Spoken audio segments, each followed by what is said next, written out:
hip ညမှာပါအများကြီးရှိတယ်ခြေတော့တဲ့ရင်တော့ပါမရှိဘူးနော်ဒီတော့ခြေတော့ပေးရင်အဲ့လိုမျိုးသူတို့ရဲ့ဝေးစတော့ပြင်ကျွန်တော်ရဲ့ပါရှိတယ်ဒီလို hip ပါရှိတယ်ဘယ်လိုရနော်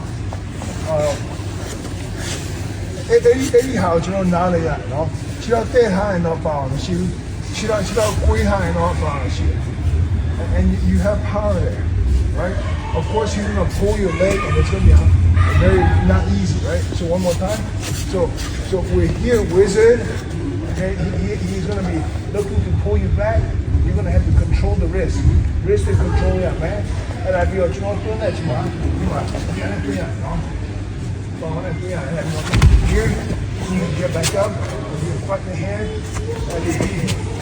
you roll and it's circle no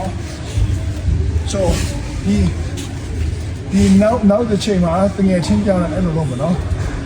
တငယ်ချင်းကအပေါ်ကနေသူထိတ်တောင်းလုံးထားပဲအဲ့ဒီကိုကဒီမှာဝေးစလုံးပဲခြေတော့ဒီအောက်ခြေတော့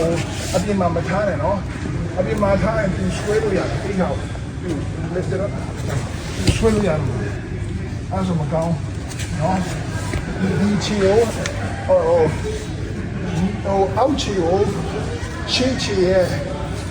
အောက်မှာထားရမယ်နော်ဆိုတော့ quick လိုက်ဒီလိုမျိုးထားမထားနဲ့ဒီအဲ့ဒီအောက်ခြေနားမှာထားအောက်နောက်မှာထားနားလေနော်တော့ so then I'm strong right so when he's on top when he whistles me I can go here I can get the wall it's a fight game now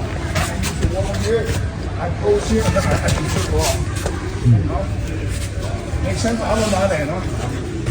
နည်းနည်းလေ့ကျင့်ပေးပါအောင်နော်တကယ်ချင်းကြောင်းတယ် ready 3 minutes